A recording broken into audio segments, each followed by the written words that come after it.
আসসালামু আলাইকুম। বউ বলেছে বাজার করতে, কিন্তু আমি আমার খামারের কাজ নিয়ে বাজার করার সময় পাচ্ছি না। বেসিক্যালি গ্রামে যেটা ঘটে, শহরে মানুষ তো প্রত্যেকদিন বাজার করতে পারে, কিন্তু গ্রামে মানুষ মাত্র সপ্তাহে 2 দিন বাজার করার সুযোগ পায়। 2 দিন হাটের দিনে, হাটের দিন ছাড়া এখানে তেমন কিছু পাওয়া যায় না বাজার। আর মাছ মাংস তো পাওয়াই যায় না, বাজার দুই এক সময় তাও পাওয়া যায়, কিন্তু সেটা অ্যাভেলেবল না। তাই আমার জন্য খুব চ্যালেঞ্জ যে সপ্তাহের নির্দিষ্ট দিন মেনে নির্দিষ্ট সময়ে হাটে যাওয়া। এই চ্যালেঞ্জ নিয়ে আমি খুব বিব্রতকর অবস্থায় আছি, কারণ গত 19 বছরে এই চ্যালেঞ্জ ফেস করতে হয় না, কারণ ঢাকায় যখন লাগবে তখনই কিনতে পারছি। তারপরেও সময় না পেলে আমরা অনলাইনে অর্ডার করে বাজার নিতাম। কিন্তু এখন এই চ্যালেঞ্জটাকে দূর করার চেষ্টা করতেছি। যখন আমাকে বললো বাজার সকাল থেকে আমাকে গালমন্দ করতেছে, তখন আমি এই কেচি আর এই বাজারের একটা ঝাঁকা বলতে পারি, এই ঝাঁকা নিয়ে আমি আমার জমির দিকে রওনা দিছি। আমি আপনাদের দেখাবো যে ঠিক আছে কিভাবে এখানে আমি বাজার করি। বর্তমান কিছু প্রোডাক্ট আমার এখানে হয়েছে আল্লাহর রহমতে। আসেন, তবে যাওয়ার আগে, আমার জমিতে যাওয়ার আগে আমি একটা জিনিস দেখাতে চাই। আমি কলা গাছ রোপণ করেছিলাম, যে দেখেন কলার আর একটা নতুন মোচা এসেছে, কত বড় বড় কলা ধরছে, একটু দেখাও যদি। কি সুন্দর সুন্দর কলা, কত বড় একটা মোচা হচ্ছে। গাছই মনে হয় বাঁকা হয়ে যাচ্ছে এখন। এই গাছই হয়তো একটা খুঁটি দিয়ে সোজা করে দিতে হবে। আর এই যে দেখো, খুব সুন্দর করে একটু ডেনটা যদি দেখাও, যে আমরা এই ইয়াটাতে, কি নাম, এই অংশটা, পিছনের অংশটা, যে কত সুন্দর করে আমরা একটা ড্রেন করছি কলা বাগানের জন্য, যেন কলার বাগান সুন্দর করে কলা কলা গাছগুলো বেড়ে উঠতে পারে। পুরোটা এইভাবে করা হয়েছে খুব সুন্দর করে। তো এটা একটু কলা গাছ দেখালাম, যে খুব তাড়াতাড়ি হয়তো আর কলাও কিনতে হবে না, কলাও এখান থেকে পেরেই খেতে পারবো। আসেন আমি আবার দেখাই আমার এখানে কি কি ফলন হয়েছে, যেইটা আজকে এখানে বাজার করব। একটা ছোট্ট পরিবারের জন্য বাজার করাটা খুব সহজ। আমি একটু দেখাই। এইখানে দেওয়া আছে হলো আমাদের পালং শাক, কয়েকদিন আগে দিছি, এখন হয় না। পালং শাক, এখানে ধনিয়ার গাছ অলরেডি রয়েছে। লাল শাক আপনি দেখতে পাচ্ছেন, পুঁই শাক রয়েছে অলরেডি। বাহ, আমি একটু একটা একটা করে দেখাই, তুমি দেখো যদি। আর এইটা হলো পুঁই শাক। পুঁই শাক অলরেডি আমরা দুইবার খেয়েছি, অলরেডি বড় হয়েছে, আমরা গিফটও করেছি। এই যে অলরেডি কি নাম, আমাদের যে এই যে কি কলমি শাক, সেটা বড় হয়েছে। ঢেঁড়স দেখায়, এবার ঢেঁড়স ধরেছে, আজকে সেই ঢেঁড়স তুলে উদ্বোধন করব। এই গাছটায় 3টা ঢেঁড়স খুব বড় হয়েছে, 3টা আমরা তুলতে পারবো প্রত্যেক গাছে। বুড়া হয়ে গেছে, দেখো কি অবস্থা। এদিকে আসো, আমরা দেখাই আর কি কি রয়েছে। হুম, এইখানে আমাদের রয়েছে মরিচ গাছ। ঠিক আছে, মরিচ তোমাকে আমি দেখাই। মরিচ অলরেডি তোলা যাবে সেরকম মরিচ আছে গাছের মধ্যে, বোঝা যাচ্ছে না। এই মরিচগুলো বড় হয়েছে ইতিমধ্যে। এই যে এই মরিচ অলরেডি খাওয়ার মতো, কমপক্ষে 20-25টা মরিচ তোলা যাবে অলরেডি এই গাছ থেকে। আমার খুব ইচ্ছে যে এই মরিচ তুলে করব, কি নাম, মুড়ি দিয়ে এই মরিচ গাছ থেকে তুলে সাথে সাথে সেটা আমি খাবো। এটা আমার বহুদিনের একটা ইচ্ছে। সুবহানাল্লাহ, এটা আল্লাহর রহমত। ওই দেখো কত বড় মরিচ, আমরা তুলবো। আগে দেখাই কি কি ধরেছে সেটা দেখাই। এই যে এই গাছে দেখো, এই গাছ থেকে অন্তত 5টা মরিচ তোলা যাবে, কত বড় বড় হয়েছে। এই যে দেখো, অসাধারণ মরিচ হয়েছে। তবে ঢেঁড়স, আশা করি ঢেঁড়স খেয়ে শেষ করতে পারবে না, মানুষকে উপহার দেবে। কতগুলো মরিচ ধরছে। তবে বাজারে মরিচের দাম কেন বাড়ছে, এটা দেখে আমার মনে হচ্ছে যে এই যে গাছ বাঁচে না, গাছ মরে যাচ্ছে, মরিচ কম ধরতেছে, এই চ্যালেঞ্জ হচ্ছে। এই যে ফুলকপি, ফুলকপি আর বাঁধাকপি, এখানে এই কপিগুলো খুব তাড়াতাড়ি হয়তো হয়ে যাবে। আর দেখেন বেগুন, অলরেডি তোলার মতো বেগুন। এই যে এইটা রেডি হয়ে গেছে, যেটা আমরা হয়তো আজকেই তুলতে পারবো। অলরেডি আমাদের পোকার আক্রমণ থেকে আমরা বাঁচাতে পারতেছি না। এই যে বেগুন, ওই যে বেগুন, দেখো। আসো আরও দেখায়। এইটা একটা লাউ গাছ, যেটা বলে আমরা মিষ্টি কুমড়া। ও, আর মিষ্টি কুমড়া তুমি দেখাচ্ছ না। হ্যাঁ, বেগুন, বেগুনে পোকা ধরছে, সব ইয়েতেই পোকা ধরতেছে। এইটা হলো মিষ্টি কুমড়া, কয়েকদিন পরে ধরবে। আর এইখানে আমরা রসুন আর পেঁয়াজ লাগাবো খুব তাড়াতাড়ি। রসুনের পাতা দিয়ে ভাত মাখায় খাবার যে আনন্দ, সেটা আমি উপভোগ করতে চাই। করলা পেকে গেছে পোকা ধরার কারণে। আর এখানে শশা, সকালে একটা শশা আমরা তুলেছি, যেটা খেয়েছি, ভালো লেগেছে। এই যে করলা আরও বড় হচ্ছে তোমার পায়ের নিচে, যে এখানে এখানে আমার খুব ভয় লাগে এই গাছটা নিয়ে। দেখাচ্ছে এই যে এইটা হলো কি নাম, তরমুজ গাছ। কয়েকদিন 12 মাসি তরমুজ, এটা প্রিয় তরমুজ গাছ। এইটা আর একটা শশা গাছ।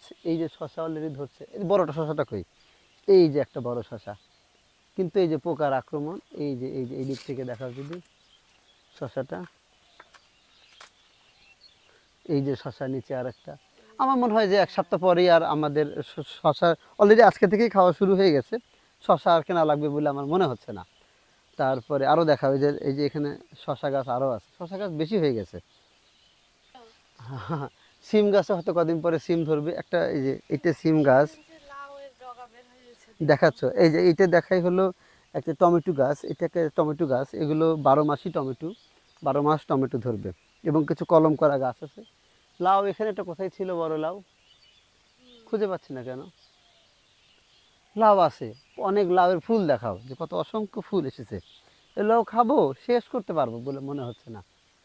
ভিতরে ঢোকো, পাওয়া গেছে লাউ।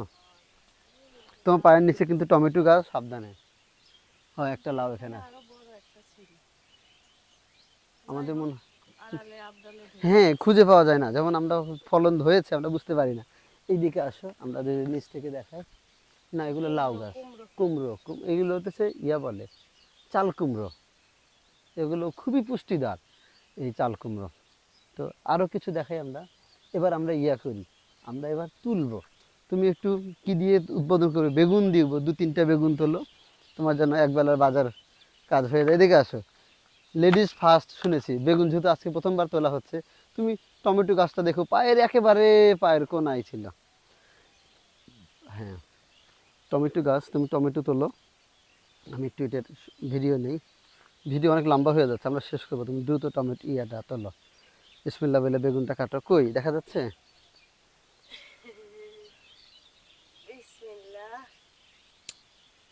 বাহ ফাইন, আলহামদুলিল্লাহ, খুব সুন্দর বেগুন হয়েছে। আরও একটা বেগুন তুলতে পারবে, এই বেগুনটা একটু ছোট, তাও তুমি তুলতে পারো। বাহ ফাইন। আর একটা বেগুন ওই গাছে আছে যেটা বেশ বড়। ফাইন, ওইটা বেশি ছোট ছিল। হ্যাঁ 4টাই তোলো, বাকিগুলো বড় হোক, 2-1 দিন পরেই খেতে পারো। কোনটা? হ্যাঁ পাখি, হ্যাঁ আমি দেখেছি পাখিটা খেয়েছে। হ্যাঁ আমি সকালে ঘুম থেকে উঠে, এটা তুলো না, এটা বড় হবে। হ্যাঁ তুমি ঢেঁড়স কয়টা তোলো। পোকা ধরলে কিছু করার নাই আমাদের। চলো, মরিচ তুলবে আগে না ঢেঁড়স তুলবে? ঢেঁড়স তোলো, ঢেঁড়সটা চলো, মরিচ তোলো। মরিচের জন্য ইয়ে লাগবে না, এই যে নিচে এই গাছে কয়েকটা আছে, তোলো। মরিচ বেশি তুলো না, কারণ আজকে ভাবি কোত্থেকে জানি মরিচ এনেছে অনেকগুলো। মরিচ 2-3 দিন পরে আমরা তুলবো। এই যে এই গাছে কয়েকটা বড় আছে, এই যে এই গাছটা কত বড় মরিচ। ওয়াও দেখি, নাইস নাইস। আমার মনে হয় জীবনটা আস্তে আস্তে এই বাজারের হাত থেকে ইজি হচ্ছে। আমার এটা খুবই যন্ত্রণা একটা কাজ। না মরিচ বেশি পোকা খাচ্ছে না, কিন্তু সমস্যা হচ্ছে মরিচ গাছ পোকা খাচ্ছে। তুমি আজকে অল্প কিছু তুলো, ওই মরিচগুলো হয়তো 2-3 দিন পর ফুরে গেলে তখন আবার তুলতে পারবে। তবে এই মরিচ দিয়ে, এই যে বড় মরিচটা তুললো, এই মরিচ দিয়ে আমি একটু মুড়ি খাবো, এইটা আমার বহুদিনের ইচ্ছে। একটা জিনিস আমি একটু শেয়ার করতে চাই, যে গাছ থেকে সরাসরি তুলে একটা পণ্য যখন আমরা খাই, এটা আলাদা রকমের একটা টেস্ট আছে। আমাদের যে ক্যাপসিকাম গাছটা বেঁচে নাই, বোধহয় মরে যাচ্ছে, মরে যাচ্ছে, আরও মরিচ মরে যাচ্ছে, কিছু করার নাই। তবে যেটা বলতেছিলাম যে সরাসরি একটা পণ্য তুলে সাথে সাথে খাওয়ার, টাটকা সবজির যে যে মজা, এইটা আমি খুব উপভোগ করছি। সকালে যখন শশাটা খেলাম, ওই শশার মধ্যে মনে হলো রস অনেক বেশি, কারণ এটা আসলে টাটকা। এটা যখন টাটকা থাকে না, তখন এটা দুর্বল হয়ে যায়, আমাদের খেতে অতটা ইয়া লাগে না। আর মরিচের আলাদা একটা গন্ধ এবং স্বাদ আছে, যেটা আমি জমি থেকে তোলার পরে প্রথম বুঝেছি যে হ্যাঁ এই মরিচটা আলাদা স্বাদ। কারণ মরিচ যখন আমরা 2-3 দিন পরে খাই, এটার স্বাদটা থাকে না। আর জমি থেকে তুলে সরাসরি খেলে এটা একটা আলাদা ভিন্ন রকম স্বাদ আসে। তো আমার মনে হয় যে 1-2 জনের পরিবারে এরকম এই ছোট্ট একটা জমি, 1 শতাংশের জমি, এইটা থেকেই আসলে আমাদের হয়তো বাজার করা লাগবে না খুব তাড়াতাড়ি। চলো তুমি এটা তোলো, কি নাম ওইটা, এই যে ঢেঁড়স, ঢেঁড়স তোমার হাত দিয়ে বনি হবে। হ্যাঁ সবগুলো তোমার হাত দিয়ে হবে। তারপরে আবার আমরা ওই যে ইয়া তুলতে হবে, এটার নাম কি, ওই যে শাক, কলমি শাক। আচ্ছা হ্যাঁ, ঢেঁড়স কোথা থেকে তুলবে, কোথায় গেল, ওই যে ওইখানে। হ্যাঁ চলো,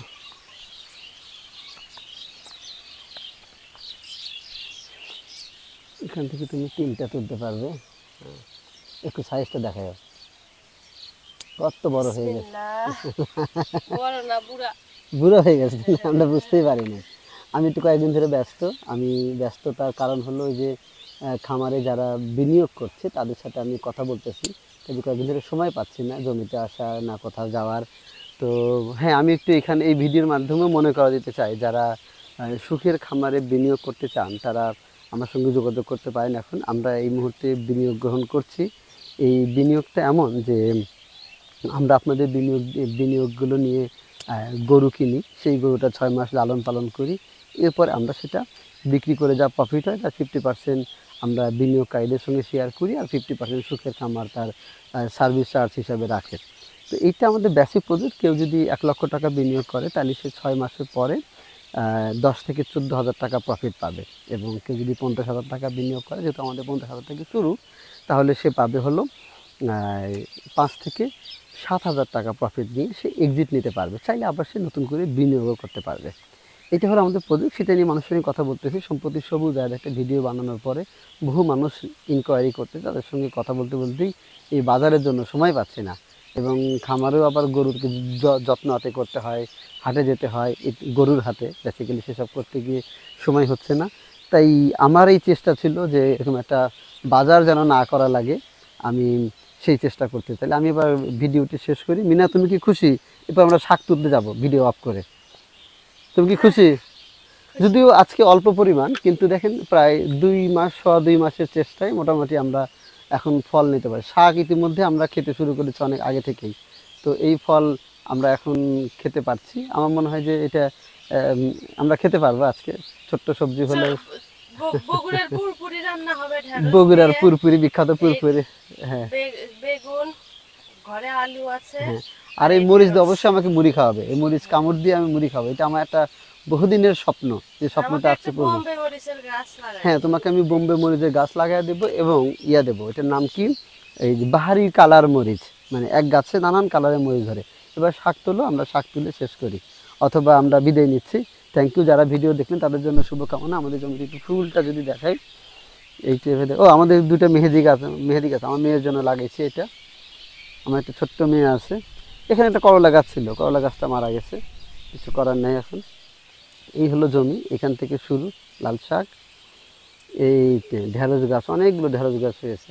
ছোট্ট 1% জায়গার মধ্যে অনেকগুলো চারা লাগাইছে, অনেকগুলো বলতে 20 বা 21 রকম, একটু গুনে দেখতে হবে আরেকবার। তো থ্যাংক ইউ, অনেক শুভকামনা এবং দোয়া আপনাদের জন্য যারা দেখলেন। আর এই পোকার হাত থেকে বাঁচার জন্য আমার কি করণীয়, সেইটার ব্যাপারে আপনারা আমাকে পরামর্শ দেবেন। আর যারা বিনিয়োগ করতে চান সুখের খামারে, তারাও এই ভিডিওর নিচে কমেন্ট করতে পারেন, অথবা আমাকে হোয়াটসঅ্যাপ করতে পারেন সরাসরি। আমার হোয়াটসঅ্যাপ নম্বর 01911046383। থ্যাংক ইউ, আসসালামু আলাইকুম।